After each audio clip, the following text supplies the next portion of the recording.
नमस्कार, हर खबर देख रहे हैं आप। मैं हूं आपके साथ सृष्टि शुक्ला। रुक करते हैं खबरों का। यूक्रेन से छात्रों का भारत लौटने का सिलसिला लगातार जारी है। सरकार की ऑपरेशन गंगा के तहत यूक्रेन में फंसे छात्रों को सुरक्षित लाया जा रहा है। आपको बता दें कि यूक्रेन में फंसे छात्र गुरुग्राम पहुंचे, जहां पर हरियाणा के मुख्यमंत्री मनोहर लाल ने उनसे मिले और उनके परिजनों से भी बातचीत करी। मुख्यमंत्री ने कहा कि यूक्रेन में फंसे एक एक छात्र को सुरक्षित वतन लाने के लिए मोदी सरकार संकल्पबद्ध है। ऑपरेशन गंगा के तहत छात्रों को पूरी मदद दी जा रही है। कई छात्रों ने अपना दर्द भी बताया है। बच्चों को सुरक्षित पा करके उनके परिजनों ने भी खुशी जताई है और मोदी सरकार की इस पहल की जमकर तारीफ की है।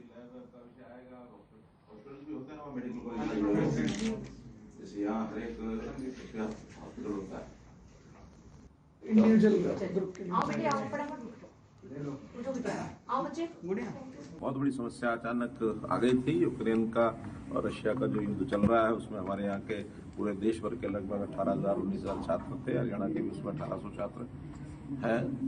पहला काम तो यह है कि वो सकुशल वहाँ से वापस लौट आए। उसकी व्यवस्थाएं मिनिस्ट्री ऑफ एक्सटर्नल अफेयर्स ने की। हमारे कई मंत्री वहाँ गए, स्पेशल फ्लाइट्स वहाँ से चलाई गई और उसमें अधिकांश लोग वापस लौट आए हैं। फिर भी कुछ अभी शहरों में फंसे हुए हैं और बॉर्डर्स के ऊपर जो लोग हैं उनको फ्लाइट्स लेकर के आ रही हैं।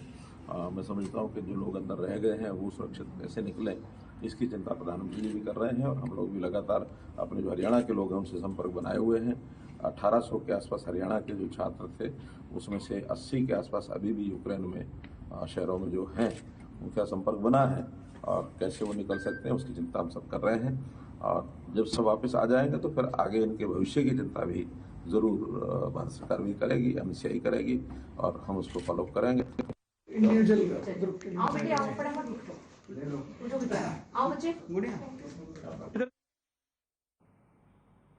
यूक्रेन और रूस के बीच जंग लगातार जारी है। आपको बताते चले कि यूक्रेन में फंसे भारतीय छात्रों का भी मिशन गंगा के तहत भारत वापसी का दौर जारी है। वहीं आपको बता दें, भिवानी की कशिश रोमानिया बॉर्डर से भारत पहुंच रही है। रोमानिया से घर पहुंचने के बाद छात्रा कशिश के माता पिता ने मोदी सरकार का धन्यवाद किया है। तो परिवार ने पीएम मोदी का धन्यवाद किया। यूक्रेन से छात्रा वापस आ चुकी है वतन और उसने खुशी जताई है। तो वहीं परिजनों ने भी यहां पर खुशी जताते हुए मोदी सरकार का धन्यवाद किया।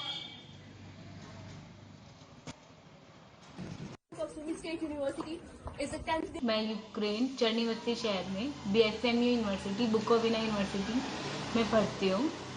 मैं अभी 27 तारीख को सुबह भारत सरकार का मिशन गंगा मिशन के तहत वापस आई हूँ युद्ध में से। मैं वहाँ पे 24 तारीख को सुबह जिस दिन बम धमाके हुए कीव पहुंची थी और फिर वहाँ से हमें रेस्क्यू किया गया। हम बहुत चल के 10 किलोमीटर कुछ चल के हम हमारी बस तक पहुंचे। फिर वहाँ से हमें हमारे हॉस्टल पहुंचाया गया और फिर वहाँ से हमें बॉर्डर तक भारत सरकार के मिशन द्वारा बॉर्डर तक पहुंचाया गया, जिसमें हमें काफ़ी परेशानियों का सामना करना पड़ा। हर जगह जाम था, लोग पैनिक कर रहे थे, धमाके हो रहे थे। उन सब के बीच में मैं जैसे तैसे बॉर्डर तक पहुंची, बॉर्डर क्रॉस किया। उसके बाद हमें काफ़ी ठीक महसूस हुआ और हमें कुछ खाने पीने को भी मिला, रिफ्रेशमेंट्स वगैरह मिली। उसके बाद हम रोमानिया एयरपोर्ट पे पहुंचे, सारे इमिग्रेशन वगैरह करके पूरी सब कुछ करके लीगल रोमानिया एयरपोर्ट पे पहुंच के हमें एयर इंडिया की फ़्लाइट आई थी। एयर इंडिया की फ़्लाइट में बिठाया गया। फिर वहाँ पे हमें काफ़ी अच्छे से हमारे साथ बर्ताव किया गया। हमें बहुत प्यार से वापस अपने देश भारत लाया गया और यहाँ पे आते कैबिनेट मिनिस्टर ने हमारा स्वागत किया। यूक्रेन में फंसे छात्रों की जानकारी के लिए फरीदाबाद के सेक्टर 16 में कंट्रोल रूम बनाया गया है, जहां से अपने बच्चों के बारे में किसी भी अभिभावक को कोई जानकारी चाहिए तो बच्चे की पूरी डिटेल MEA को भेजी जाती है, जिससे उस बच्चे की लोकेशन और सारी जानकारी अभिभावकों तक पहुंच जाती है। ये कंट्रोल रूम 24 घंटे और 7 दिन कार्य कर रहा है। ये जानकारी फरीदाबाद के जिला उपायुक्त जितेंद्र यादव ने दी है। टोटल जो MEA से हमारे पास डाटा है 117 बच्चे और हरियाणा सरकार से जो हमें आदेश मिले थे, डिवीजन कमिश्नर और हमारे रेजिडेंट कमिश्नर संजय जून सर है, वो इसके नोडल अधिकारी हैं। तो उनके निर्देशों के बाद जो डायरेक्शंस आई थी 117 के 17 जो बच्चों के घर पे हमने विजिट किए हैं। हमारे तहसीलदार, नायब तहसीलदार और सीनियर ऑफिसर्स ने पर्सनली वहाँ जाके उनके परिवार वालों से मदद की है। 117 में से 113 घर हमने विजिट कर लिए। 4 बच्चे फरीदाबाद जिनका एड्रेस था वो गलत था। एक नासिक से था, एक पलवल डिस्ट्रिक्ट से था, एक रेवाड़ी में शिफ्ट हो गया, एक गुड़गांव। फरीदाबाद के टोटल जो MES खबर रादौर से है, जहां बीजेपी ओबीसी मोर्चा के प्रदेश अध्यक्ष और पूर्व राज्य मंत्री कर्णदेव कंबोज ने कहा कि यूक्रेन और रूस के युद्ध के दौरान भारत सरकार ने भारतीय छात्रों को वहां से निःशुल्क निकाल करके लाने का जो साहसिक कदम उठाया है, साथ ही साथ कहा कि बीजेपी की सरकार ने यह दिखा दिया है कि उसे विदेश में रहने वाले अपने देश के लोगों की भी चिंता है। वहीं उन्होंने चुनाव पर कहा कि जनता ने सरकार की नीतियों से प्रभावित होकर के बीजेपी को वोट दिया है, इसलिए 5 राज्यों में बीजेपी की सरकार ही बनेगी। तो कर्णदेव कंबोज ने बयान दिया है, पूर्व राज्य मंत्री हैं कर्णदेव कंबोज, जहां पर उन्होंने बीजेपी सरकार की सराहना करते हुए कहा कि जो जनता है उन्होंने बीजेपी की नीतियों से प्रभावित होकर के ही वोट किया है।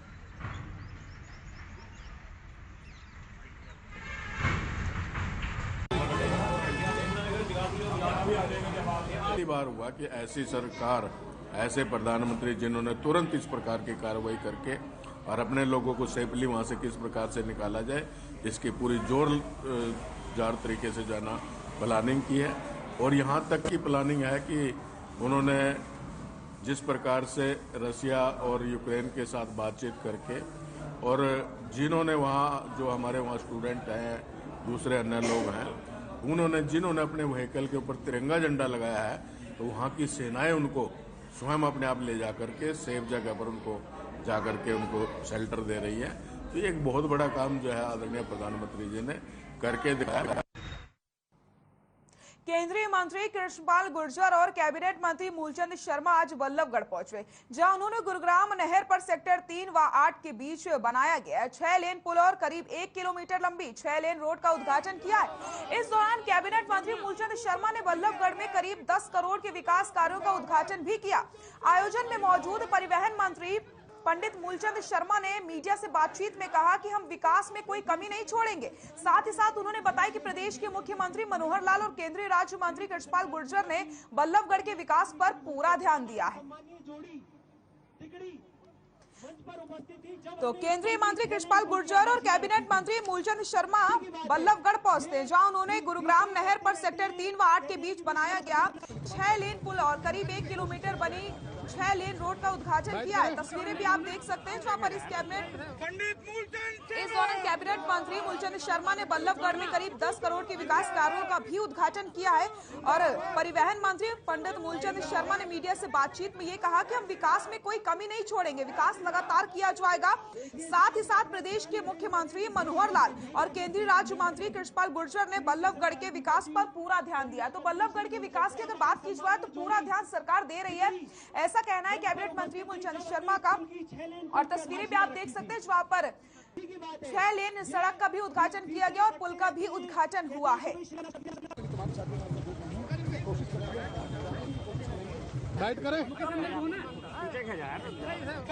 और इसका श्रेय जाता है भाई मूलचंद शर्मा जी, जिसने बल्लभगढ़ की छोटी से छोटी समस्या को समझा है, समझकर उसका निदान किया है। चाहे उनको मुख्यमंत्री जी का सहयोग लेना पड़ा हो, केंद्र सरकार का सहयोग लेना पड़ा हो, या हम जैसे लोगों का सहयोग लेना पड़ा हो। और ये सब काम ऐसे नहीं होते। अगर अच्छी नीयत की सरकार आएगी, अच्छी नीयत के चुने हुए प्रतिनिधि आएंगे तो अच्छे काम होंगे। और जिनकी नीयत ही काम करने की नहीं होगी, सिर्फ राज करने की होगी, तो फिर काम भी ऐसे होंगे जैसे 2014 से पहले। गुरुग्राम में हर खबर चैनल की खबर का एक बड़ा असर देखने को मिला है। आपको बताते चले, एक्सप्रेस ग्रीन एक सोसाइटी मानेसर में रास्ते को लेकर के बड़ी समस्या थी, जिसकी खबर को हमारे चैनल ने प्रमुखता से दिखाया। खबर चलने के बाद स्थानीय विधायक सत्य प्रकाश जरावता ने संज्ञान लेते हुए रास्ते को जल्द से जल्द ठीक करवाने का आश्वासन दिया है। तो हर खबर चैनल की खबर का दमदार असर देखने को मिला है और हर खबर ने इस खबर को प्रमुखता से दिखाया था, जिसके बाद यहाँ पर संज्ञान लिया गया और जो लोगों की परेशानी थी उसे जल्द से जल्द दूर करने का यहाँ पर आश्वासन दिया गया है।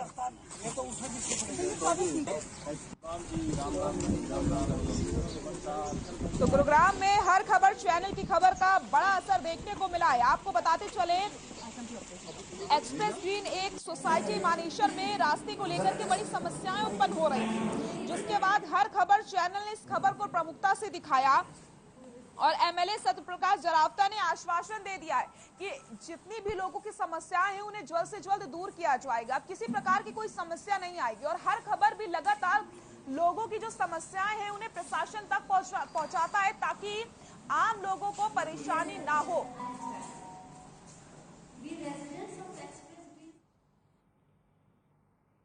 खबर हिसार से है, जहां हल्का उकलाना के नगर पालिका में प्रधानमंत्री आवास योजना के नाम पर कर्मचारियों के साथ मिली भगत करके दलाल पर 1 लाख रुपए मांगने का आरोप लगा है। वहीं शिकायतकर्ता संदीप कुमार ने बताया कि जब से नगर पालिका बनी है तब से प्रधानमंत्री आवास योजना के नाम पर गरीबों से ठगी की जा रही है। वहीं उन्होंने मुख्यमंत्री से गुहार लगाते हुए कहा कि ऐसे भ्रष्ट कर्मचारी और उनके दलालों पर सख्त कार्रवाई की जाए। तो यहाँ पर आपको बताते चले, भ्रष्ट कर्मचारियों का बोलबाला लगातार देखने को मिल रहा है। प्रधानमंत्री आवास योजना के नाम पर लोगों से ठगी की जाती है और उनसे पैसे की डिमांड की जाती है। ऐसे में जो पीड़ित हैं वो लगातार मुख्यमंत्री से गुहार लगा रहे हैं कि भ्रष्ट अधिकारियों पर कार्रवाई करी जाए, क्योंकि वो गरीबों के साथ लगातार गलत करते हुए नजर आ रहे हैं।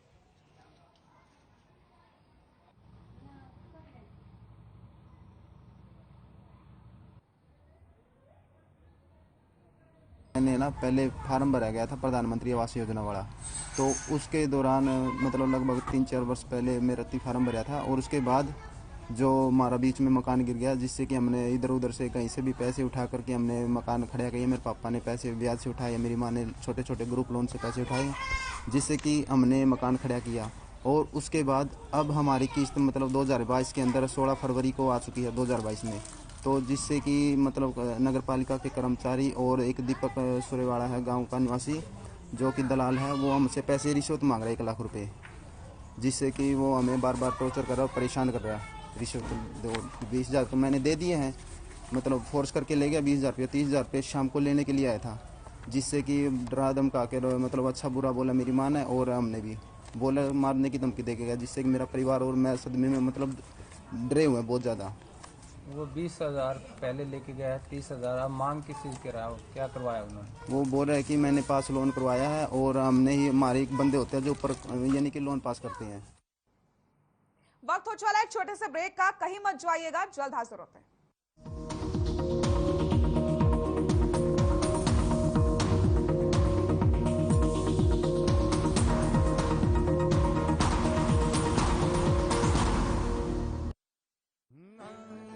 रंगों का उमंगों का जज्बा कहाँ रुकता है, मन साफ है तेरा अंदर तो बाहर दिखता है। जो अच्छा हो जो सच्चा हो वही तो दिखता है। हम निरमा एडवांस हैं, मन की तरह कपड़े भी साफ रखते हैं। निरमा एडवांस। पंजाब है जसप्रीत का ठिकाना, मुंबई है आदर्श का आशियाना, केरल का गोविंदन निवासी, कोलकाता में जन्मे है काशी। हर हिंदुस्तानी की शान, ARB बियरिंग्स जोड़े सारा हिंदुस्तान। अरे रंगों का उमंगों का, अरे रंगों का उमंगों का जज्बा कहाँ रुकता है, मन साफ है तेरा अंदर तो बाहर दिखता है। हर रिश्ते का एहसास रखते हैं, हर घर में अपनी पहचान खास रखते हैं। हम निरमा एडवांस हैं, मन की तरह कपड़े भी साफ रखते हैं। निरमा एडवांस। पंजाब है जसप्रीत का ठिकाना, मुंबई है आदर्श का आशियाना, केरल का गोविंदन निवासी, कोलकाता में जन्मे है काशी। हर हिंदुस्तानी की शान, ARB बियरिंग्स जोड़े सारा हिंदुस्तान। अरे रंगों का उमंगों का, अरे रंगों का उमंगों का जज्बा कहाँ रुकता है, मन साफ है तेरा अंदर तो बाहर दिखता है। हर रिश्ते का एहसास रखते हैं, हर घर में अपनी पहचान खास रखते हैं। हम निरमा एडवांस हैं, मन की तरह कपड़े भी साफ रखते हैं। निरमा एडवांस।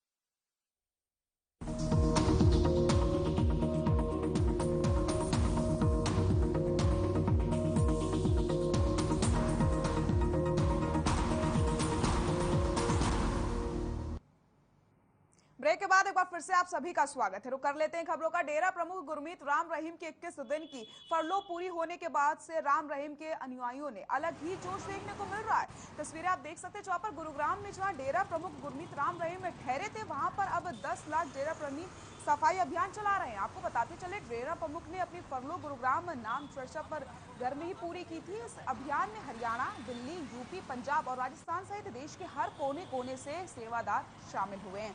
तो राम रहीम के अनुयायियों ने एक अभियान चलाया है। फरलो मिलने की खुशी में महासफाई अभियान चलाया गया है। 21 दिन के लिए राम रहीम फरलो से बाहर आए थे और जिसके बाद उनके अनुयायी हैं वो लगातार सफाई अभियान चलाते हुए नजर आ रहे हैं।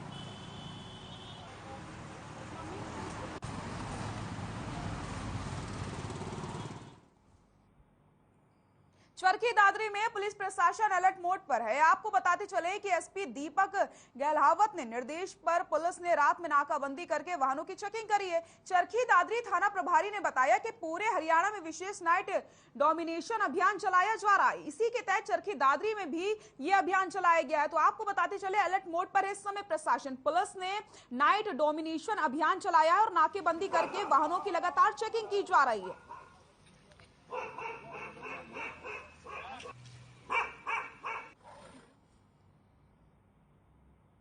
पलवल जिले के होडल में एक कपड़े शोरूम में भीषण आग लग जाती है। आपको बताते चले आग इतनी भयंकर थी कि आसपास की दुकानों को भी चपेट में ले लिया। वहीं स्थानीय लोगों ने इसकी सूचना पुलिस को दी। घटना स्थल पर पहुंची पुलिस और दमकल विभाग की टीम ने आग पर बड़ी ही मशक्कत के बाद काबू पाया। ये तस्वीरें आप देख सकते हैं और अंदाजा लगाइए कि आग कितनी भीषण लगी होगी। आसपास की दुकानों को भी आग ने चपेट में ले लिया और जैसे ही आग लगी वैसे ही हड़कंप मच जाता है। फिलहाल पुलिस को सूचना दी गई और उसके बाद दमकल विभाग मौके पर पहुंचता है और आग पर काबू पाया जाता है।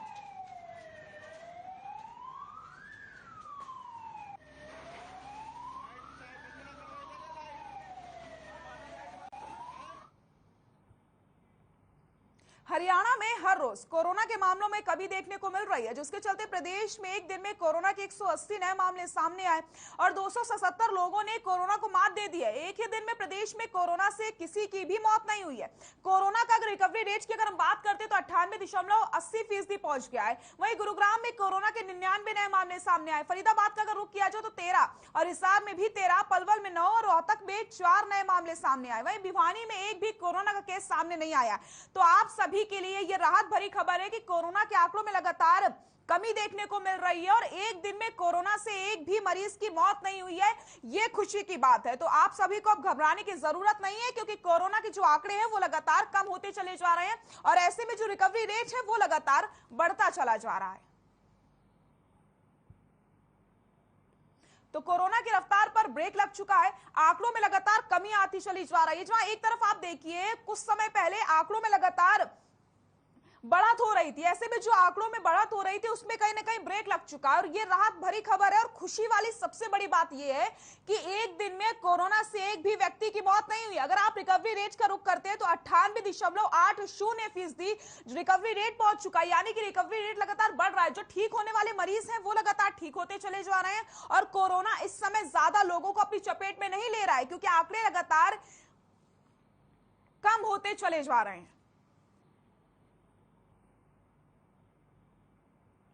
शिक्षा मंत्री कंवरपाल गुर्जर ने जगाधरी की शांति कॉलोनी में 2 करोड़ रुपए की लागत से बनी सड़क और 13 ट्यूबवेलों का उद्घाटन किया है। शिक्षा मंत्री ने इस मौके पर कहा कि सरकार लगातार बिना किसी भेदभाव के विकास कर रही है और हमारी सरकार के राज में प्रदेश विकास की ओर अग्रसर हो रहा है। वहीं उन्होंने इस दौरान विधानसभा में हुए हंगामे पर कांग्रेस पर जमकर निशाना साधा। कंवरपाल गुर्जर ने बताया कि बजट को लेकर के सभी दलों से मुख्यमंत्री ने बात की और सबके सुझाव मांगे। आगामी बजट जन कल्याणकारी होगा। तो जगाधरी शांति कॉलोनी वासियों को सौगात दी है कंवरपाल गुर्जर ने और विपक्ष पर जमकर उन्होंने निशाना साधा है। उन्होंने कहा कि कांग्रेस के पास कोई मुद्दा नहीं है, बिना मतलब के कांग्रेस सरकार को घेरने का प्रयास करती है। लगातार सरकार विकास के ऊपर ध्यान दे रही है और अगर हम आगामी बजट की बात करते हैं तो बजट जन कल्याणी होने वाला है।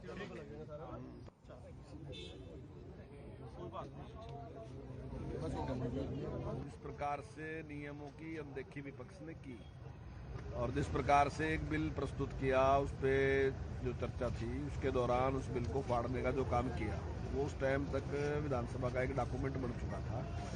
और जिस प्रकार से उसको फाड़ के जो अमर्यादित व्यवहार हमारे बहुत ही सीनियर मेंबर हैं जो उन्होंने किया, उसके खिलाफ माननीय अध्यक्ष जी ने उस पर नोटिस दिया और उनको इस सेशन के लिए पूरे टाइम के लिए निलंबित करने का आदेश उन्होंने दिया। मुझे ऐसा लगता है कि कांग्रेस की कोई तैयारी नहीं थी, उनके पास कोई विषय नहीं था, इस वजह से जानबूझ के उनका ये प्रयास था कि किसी तरीके से वॉकआउट कर दें।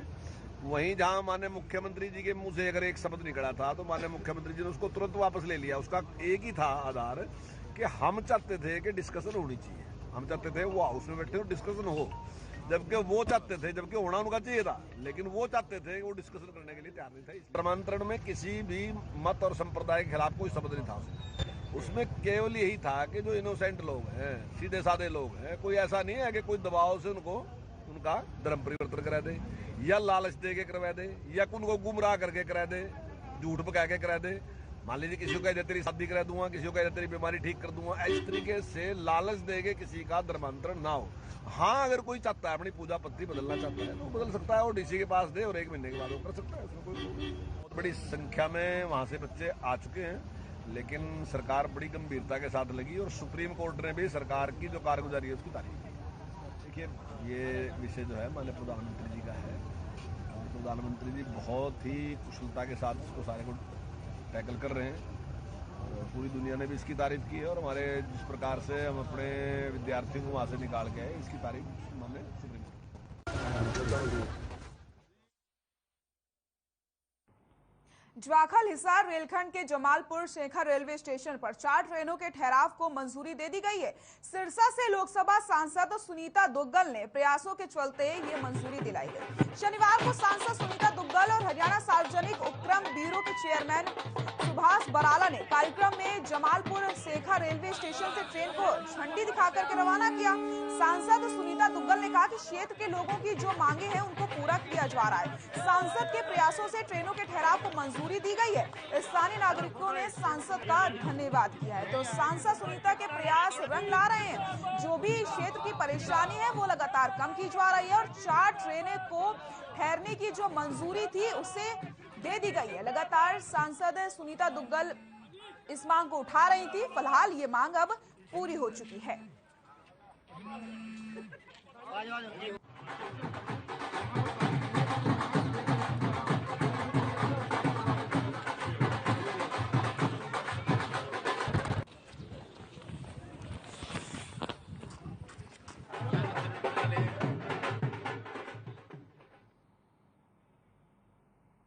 गन्नौर में एक बार फिर से तेज रफ्तार का कहर देखने को मिला। मुसीबत का सबब बन गया है। दरअसल नेशनल हाईवे 44 पर एक तेज रफ्तार कैंटर ट्रक से टकरा जाता है, जिसके चलते कैंटर चालक की तो मौके पर ही दर्दनाक मौत हो गई। वहीं बताया जा रहा है कि हादसे के वक्त कैंटर में करीब 40 लोग मौजूद थे, जिसमें से 20 लोग गंभीर रूप से घायल हैं। जानकारी के मुताबिक कैंटर में सवार नोएडा और फरीदाबाद के 2 परिवार मां वैष्णो देवी के दर्शन करने जा रहे थे। घटना के बाद पुलिस मामले की जांच में जुटी हुई है और घायलों को इलाज के लिए अस्पताल में भर्ती करवाया गया है। वहीं आपको बताते चले, शव को पोस्टमार्टम के लिए भिजवा दिया गया। तो एक की दर्दनाक मौत होती है और कैंटर में 40 लोग सवार थे, 20 लोग गंभीर रूप से घायल बताए जा रहे हैं। फिलहाल मामले की जांच पड़ताल में पुलिस जुटी हुई है।